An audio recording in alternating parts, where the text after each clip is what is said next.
always do well. And but yeah, it's a sick event where you could crash and heal by the time the race ends. That's just not right, you know. So you always got to keep on pushing through, and you know, like we have a great staff at our team. We got a lot of great riders. We have a lot of great friends. And a lot of us have been together since the birth of the team. So it is a great camaraderie. And then of course, you know, being able to speak the same language sounds, you know, not like that. It's not that big of a deal, but it is a big deal with European cycling. There's so many different nationalities represented. I mean, there's a lot of nationalities represented on our team, but at least we have that common denominator of English. So there are a lot of smack talking in between, like against. Oh yeah, I mean. Do you guys like tell them like we suck or? No, I mean, there's a lot of smack talk on the bus between ourselves. You know, like someone's got to keep him in line. You know, give it to him all day long. He's gonna miss it. But out on the road? No, on the road, no. And you could say like on the, you know, it used to be more. It used to be more, not smack, but you know, banter, or so you're at least talking, catching up. And then now it's just it's too crazy. There's no, you don't want to even talk. You say hi for 1 second, you lose 40, 50 places. It's not worth it. They're like, I'll talk to you after the race, man. Just send me an email. Right. What you guys would do with the states, to the rest, would be not the sorry, like this, when you guys go through the states. That's huge, right? Yeah, I mean, it's typically after, especially the Tour, there's just more stress in that whole race in general. You know, you finish and there's media and there's this and there's that, but generally you roll back to the bus, hopefully in one piece, hop on the trainer to do a little cool down. That's something most teams have adopted now, and personally I'm a fan of it. It's kind of nice mentally too, because you can decompress them for a few minutes, just 5 minutes or something, then hop on the bus. And you know, the team has a recovery protocol set out. You know, you have recovery drinks, they have rice or pasta for you. Get in the bus, take a shower, go to the hotel, and then, you know, at the Tour we have a lot of, how many swingers? 5? 4? 5 at the start when there's 9 riders, so it's pretty much 4 of them have 2 riders for massage, 1 of them has 1, so everybody's on the massage table once you get back to the hotel, and everybody has their preferences with deeper or lighter massage or whatever, but it definitely helps. I mean, that's a huge part. And we also have, like, we have a doctor with us the whole 3 weeks, and we also have a chiropractor to kind of work out any kinks, and that's especially helpful if you happen to fall once or repeatedly. It's nice. Yeah.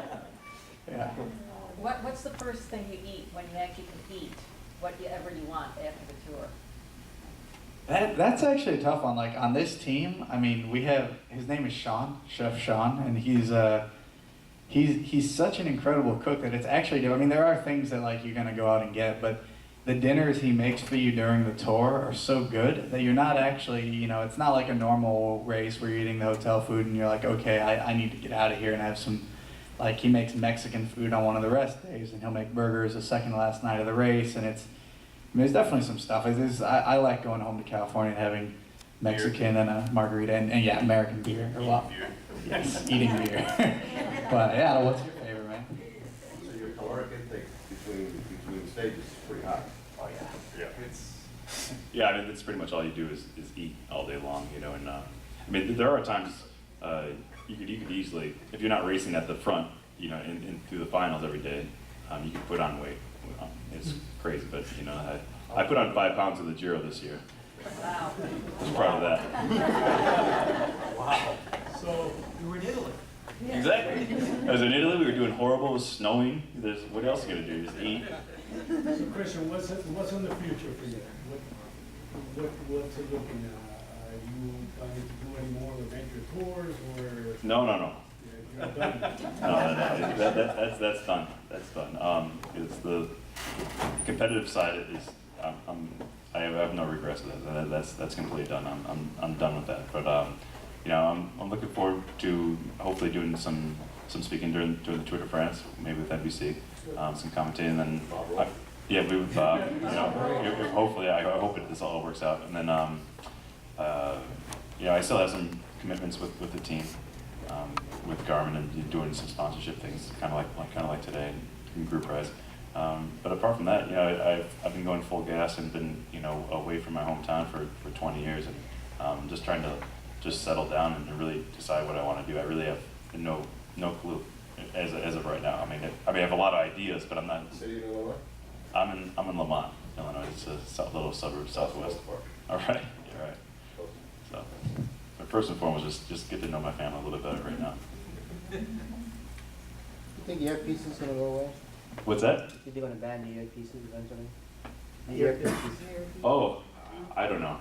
I mean, there's good and bads to everything, but I mean, I think the positives outweigh the negatives a lot of times. You know, just as far as rider safety goes, and if there's things that need to be looked at ahead, you know, there's cows on the road. There's, I mean, you name it. There's things that you couldn't believe. You know, and in all honesty, our radios never work for the most part. So you always, everyone thinks that all these guys are like speaking like it's here. You know, it's like, you know, there's static, you know, and if Andrew's right here, I could hear him like speaking, yelling at his radio, but I can't hear anything that's going on in it. So, yeah. At the beginning of every stage. All right, who is it? Yeah, so you know, it's a two-way radio. There's a little microphone on your lapel, and then there's a little credit card-looking radio in your back pocket. And then if that comes unplugged, any of ours, it will be like this static, and it's at 1,000 decibels, and everyone else is here except for that guy. So then you have to find that guy in the Peloton. Who is it? So you yell at him, "Is it you?" You know, you're trying to restrain yourself, like from not killing that guy if it is him, even though it's not his fault. You know. Anyway, it was always that one guy. Yeah, I wonder, in things like out the west, when you're up there, you're 20 kilometers from the end, and you got these crowds that seem to be getting closer and closer. And you're hearing Yeah. what thoughts are going through your mind, or are you in a zone, or what's that feel like? Yeah, you're in a zone, and it's exhilarating. You know, I mean, it can be really good, and it can be really bad. I mean, sometimes it's good when, you know, if you're suffering at the front, and one of the slower guys, for example, gets to the front, and it could actually slow down the whole tempo, because then you're I don't know, you lessen the chance of the other guys, because it has to go single file. There's no other chance. So, and also, if you're going really well, you know, you could be at the front and you could attack, and the guy who's at the back, there's no way he could go after you until. So there's definitely advantages, but yeah, sometimes it's nuts. You know, there's guys, there's fans, and there's guys who just want to be on TV, and there's a big difference between the two. You know, and there's guys with air horn in your face, and you know, or they've been drinking since 6 o'clock in the morning. What else is there to do up there? Yeah, exactly. I mean, hey, I'm not saying don't do it, but just don't drill in my face and throw a flag into my drill, you know? Does that happen? Yeah, I mean, guys get knocked over or, you know, get punched or they're saying things and they don't really care about you, you know? But there are the great fans, and those are usually the fans who are behind, you know, unfortunately. We get pushed aside by the overzealous people who want to be on TV. Is the devil still out there? What's that? Is the devil still out there? Devil still lives. Oh, yeah. He still lives. He wears that same devil costume the whole tour, man. No, he did before. Now he's got like good sponsors, so he's got a few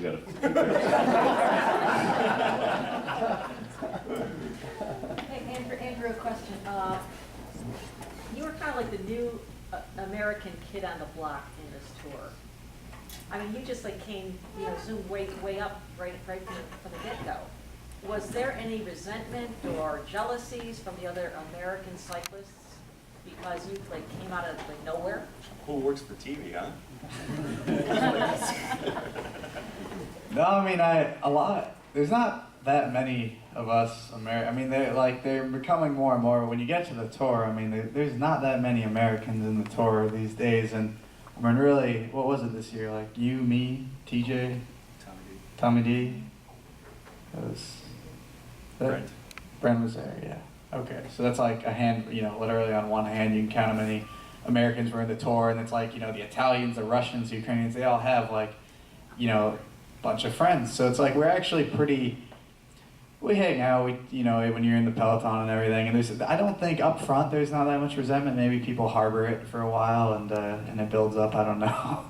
But there's not from Americans so much. There's definitely resentment from other like approaching 30-ish riders when younger guys do well. They like the top guys, you know, Froome, Conto, these guys, you'll never have an issue with them because they're so confident in their own abilities that they don't they're just doing their race and they don't waste the energy of trying to fight with someone or anything like that. But you get a lot of the guys who they're starting to get up in age and they're like fighting around for 8th, 9th, 10th, 15th, 20th, who knows. And you see some of that, but eventually they, like when you keep performing, I mean, they might not like you anymore, but they come to maybe respect your team a little bit more.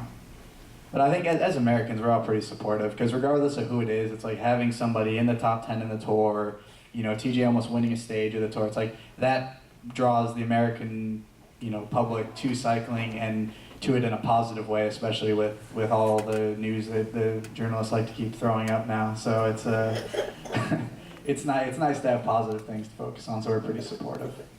How did it feel to wear the white jersey on the last day of the tour? Very bittersweet, because I would have liked to have won the jersey, but I mean, you know, when the guy who gets second overall ends up with it, you're like, okay, that's not your average year. You're like, well, to beat him, I would have had to win, so that's. The tour before the race compared to when you finished it, what were the two feelings, contrast like? It was the only race I've ever done, and I've said this before to other people, but that lived up to the expectations and the hype that was put around it. Because sometimes people tell you, oh, this race will be awesome, and you know, like I love racing in this. I love Colorado, I love California, but you know, people hype those races a lot, and they're great races, but it's not the same feeling as the tour. And it's the tour, everybody tells you your whole life. That's what I grew up watching, you know, that's what everybody tells you how crazy it's going to be and everything. I mean, Christian told me, but they also tell you, you know, like, we can tell you all we want, but until you're in it, you're not going to fully understand it, you know, because you could tell me that you're blue in the face, but until you're actually in that race, in those finals, there's no way you can imagine it. You know, you think you know what hectic and crazy is, but until you do the tour, you really have no idea. But I just essentially, I mean, there were hard points in the race, but from the start to the finish, I absolutely fell in love with that race, because it's the one race. I mean, the worldwide attention it gets, the fact that all your friends and family back home can watch every single day of it, and just the whole thing. You get crazy fans, but people are so passionate about it. People are flying from all over the world to see this one race, these 3 weeks in France, and it surpassed the expectations I had, and like Alpe d'Huez especially, you know, going up twice in the fans and being in the middle of it. That was the most incredible race I've done and the most incredible experience of my life. I mean, it's mind blowing to think of doing it again, but I love that race now. What was the hardest stage for you? Which? Oh, Yeah, sorry. go for it. What was the hardest stage for you? Oh, that's. There were a few. I mean, the absolute hardest one for me was the day that I cracked in the Pyrenees when my teammate Dan Martin won. That was just, we made the race that hard, you know, and you have to. That was our only choice. But it was absolute suffering. I mean, just from the start, it was just like it's a feeling of helplessness. You know, you have no control because you're not riding great that day, and you're hanging on, and you're at the whim of whatever the people up front, how fast they decide to go, and you're just going through your own personal little hell, essentially, just over and over, and you know, trying to convince yourself that you can keep going when you just, every climb you say it'll get better on the next one, and try to keep pedaling. But, yeah, that was my hard day. Well, you still have the microphone. When was the moment that you decided, or you said to yourself, one day I am going to do the Tour de France? That's actually hard. I think it was a bit of a process, because when I first started riding, I mean, as Andres knows, they were there at my very first race when I showed up wearing a kit that said Canon all over it. Tony Canon, the IndyCar driver who won Indy this year, lives on Key Biscayne, and he had given me cycling clothing to ride in, and these guys were there with Laser, and it was Oh, bravo. welcome.